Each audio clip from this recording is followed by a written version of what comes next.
La revolución industrial del siglo XIX impulsó un crecimiento de la clase media que se extendió hasta el siglo XX y que generó a su vez un mercado ávido de innovaciones. Después de varios siglos de utilizar las brújulas, los imanes se empezaron a usar en un variado abanico de nuevos inventos. Uno de los primeros y más revolucionarios fue el telégrafo. El telégrafo estaba fundamentado en la relación que existe entre magnetismo y electricidad. Un operador, ubicado en uno de los extremos, podía enviar una corriente eléctrica a través de un cable, activando en el extremo receptor el electroimán, que formaba un pivote. Su polo norte era entonces atraído por el polo sur del imán permanente instalado en el telégrafo. De esta forma el aparato se movía con cada clic del operador. Este modo de interferir en la atracción natural entre un electroimán y un imán permanente se utilizó en miles de aplicaciones, tales como timbres, teléfonos y altavoces. Sin embargo, la aplicación más importante fue conseguir que las cosas girasen: los motores eléctricos. Así, donde quiera que haya una maquinilla de afeitar, una batidora, una lavadora o una máquina en la cadena de producción de una fábrica, hay imanes permanentes y electroimanes. El magnetismo es algo fundamental en los motores eléctricos. ¿Cómo funciona? El motor utiliza la atracción de los polos opuestos y la repulsión de los polos iguales para hacer girar la armadura, que es lo que se mueve en el motor. Este motor tiene dos imanes permanentes. El electroimán es el rotor que se encuentra dentro. Aunque un aparato eléctrico no contenga imanes en su interior, estos están siempre presentes, puesto que el aparato necesita corriente eléctrica para funcionar, y la corriente eléctrica es posible gracias a los imanes y los electroimanes. Para convertir el movimiento mecánico, una turbina de viento, la fuerza del agua o el movimiento de un motor de gasolina en electricidad, necesitamos un campo magnético. Necesitamos generadores cuyo fundamento clave es el magnetismo. Los imanes juegan un papel crítico en los generadores que producen energía. Cuando el generador gira, los imanes pasan cerca de cables de cobre y debido al efecto Faraday, estos imanes están induciendo corriente en los cables de cobre, produciendo electricidad.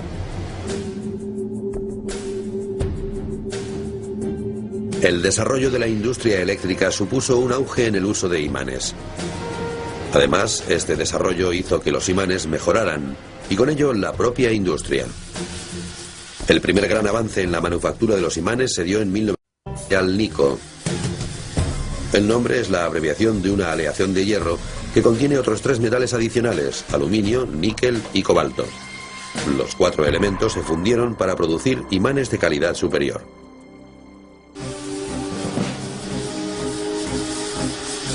Los imanes de Alnico tenían más poder en menor espacio. Estas piezas en particular aún no han sido magnetizadas. La corriente proviene del magnetizador.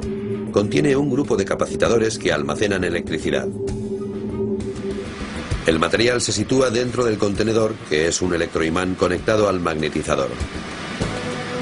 Al apretar un botón se aplica durante unos milisegundos una descarga de electricidad de unos 100 voltios y el material queda magnetizado.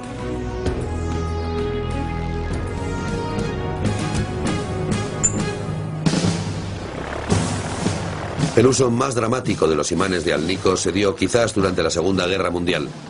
Los países del eje dieron el primer golpe en lo que acabaría convirtiéndose en una guerra magnética.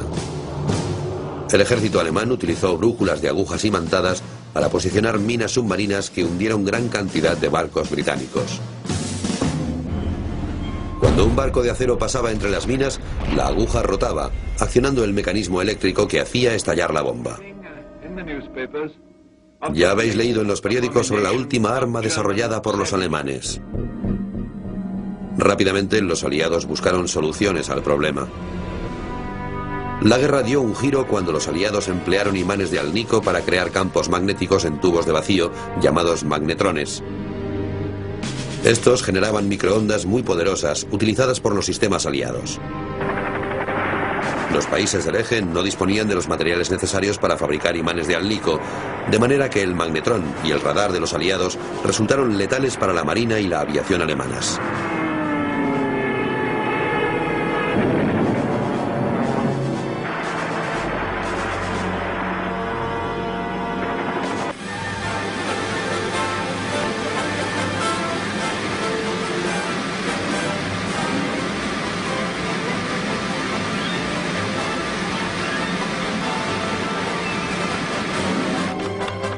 La segunda mitad del siglo XX sería definida como la era de la comunicación y la información, y los imanes jugaron un papel fundamental gracias a su versatilidad. En la posguerra, la televisión se convirtió en una realidad tras décadas de desarrollo. El flujo del rayo de electrones que pinta la imagen de la pantalla de televisión se genera con campos electromagnéticos.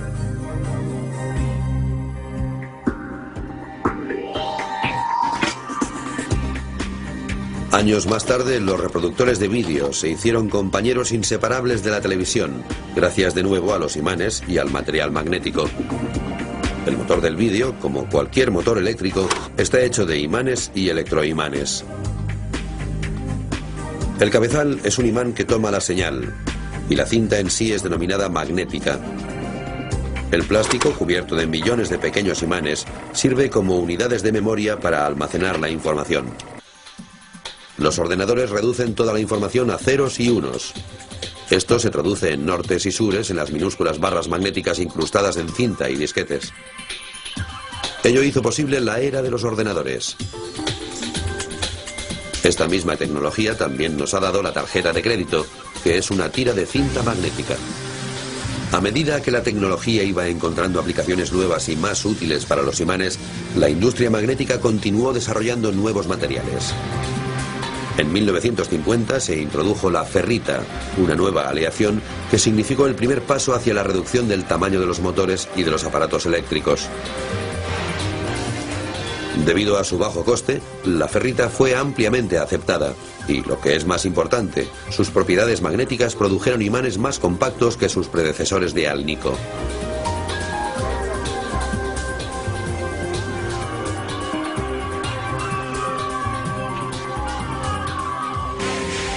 El óxido de hierro en polvo se carga en tambores gigantes mezclado con otros compuestos y se muelen juntos hasta conseguir un polvo fino.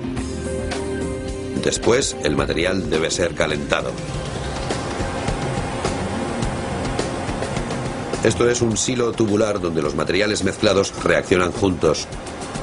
Esta reacción se realiza a más de 1200 grados centígrados.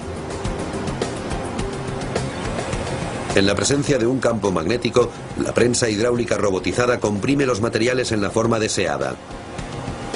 Hasta este punto, la unión es puramente mecánica. Si se cayera, simplemente se desharía. A continuación, las partes se introducen en un horno y se calientan otra vez a 1200 grados centígrados. Esto hace que las moléculas se unan, ocasionando que la pieza final se endurezca y tenga una consistencia uniforme. Después del pulido, los componentes están listos para ser magnetizados. Los imanes de ferrita se utilizan ampliamente incluso hoy en día, sobre todo cuando no se necesita mucho poder magnético y el presupuesto es bajo. De hecho, el imán de vuestro frigorífico será seguramente ferrita. Pero una nueva generación de imanes está ahora en su máximo apogeo. Las denominadas tierras raras son aleaciones de metales, normalmente cobalto, samario y hierro, neodimio, boro. Juntos tienen gran poder en un espacio reducido, 100 veces más potente que los primitivos imanes de hierro y acero. En esta tabla podemos comparar la fuerza magnética de los imanes de ferrita, cobalto, samario y de hierro, neodimio, boro. Los imanes de tierras raras, junto con los transistores, prepararon el camino hacia la era de la miniaturización, aunque no fue fácil llegar hasta ahí. Aún a pesar de resultar 100 veces más caros que utilizando un imán de ferrita, muchos procesos requerían de la miniaturización a toda costa. Por ejemplo, un audífono que antes se acomodaba detrás de la oreja, ahora cabe en el conducto auditivo. Este proceso de miniaturización fue el responsable de los pequeños auriculares de los aparatos de música portátiles y de los teléfonos móviles que caben en la palma de la mano. Pero quizás la innovación más impresionante producida gracias a los imanes de tierras raras fue la que vino con los ordenadores portátiles. Los imanes de tierras raras facilitaron la creación de discos duros en miniatura para el interior de los ordenadores portátiles. Los imanes tierras raras también hicieron posible aplicaciones para el automóvil impensables hasta poco antes, todas ellas funcionando con imanes operando en minúsculos motores. Al final es el consumidor y su demanda de productos más pequeños, más cómodos y más eficientes los que han generado la variedad y el número de ingenios magnéticos que utilizamos hoy.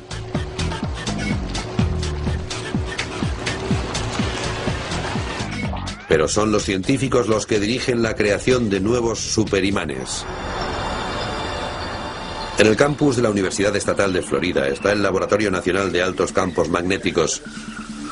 Aquí es donde nos debemos dirigir para saber sobre los imanes más grandes y poderosos del mundo. Su campo magnético es 1 millón de veces más fuerte que el de la Tierra. Constituye una herramienta muy importante para la investigación científica. Semejante campo magnético es resultado de la combinación del poder de un electroimán gigante y de un imán superconductor de nitrógeno y helio enfriados.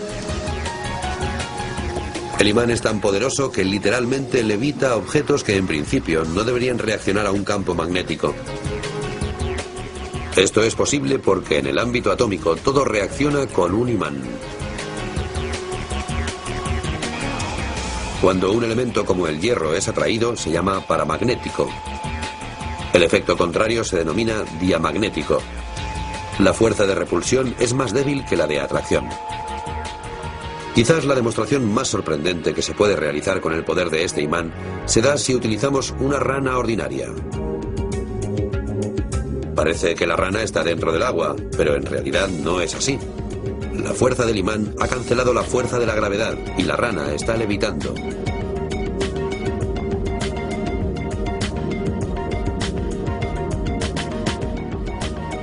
Aunque parezca increíble, esto es una pequeña muestra de lo que los científicos pueden hacer en este laboratorio. Muchos descubrimientos en mayúscula surgen aquí. Aunque puede que uno de los más importantes sea el descubrimiento del IRM, imagen de resonancia magnética, que ocurrió, para decirlo de alguna forma, cuando los científicos buscaban otra cosa. En los años 40 se descubrió que los campos magnéticos de cada átomo pueden ser seguidos y visualizados si se los estimula con otro conjunto de campos magnéticos, señales de radio en ese caso, que no son más que ondas electromagnéticas. Décadas después asistimos a un gran avance, pero no para el mundo de la física, sino para el de la medicina.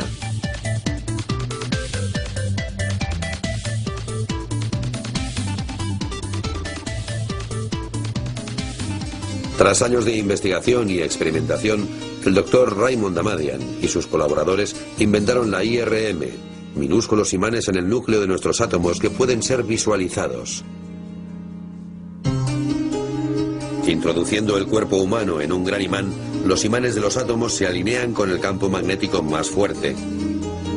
Si producimos un campo magnético alterno, podemos hacer que los núcleos de los átomos se muevan, y cuando se mueven, podemos detectar la señal.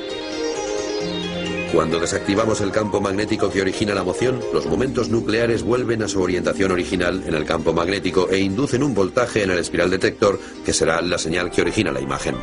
La ciencia que utiliza campos magnéticos altos para probar la naturaleza de la materia comenzó en los años 40 en el Instituto de Tecnología de Massachusetts, MIT. Bajo la supervisión del Dr. Francis Bitter, la doctora Carolina Ross continúa con esta tradición en el MIT, utilizando un imán que genera campos magnéticos altos para intentar hallar nuevos materiales que hagan que los ordenadores funcionen mejor. Este imán utiliza los mismos principios que la IRM para detectar si las características magnéticas de un material son apropiadas para almacenar datos en un nuevo formato.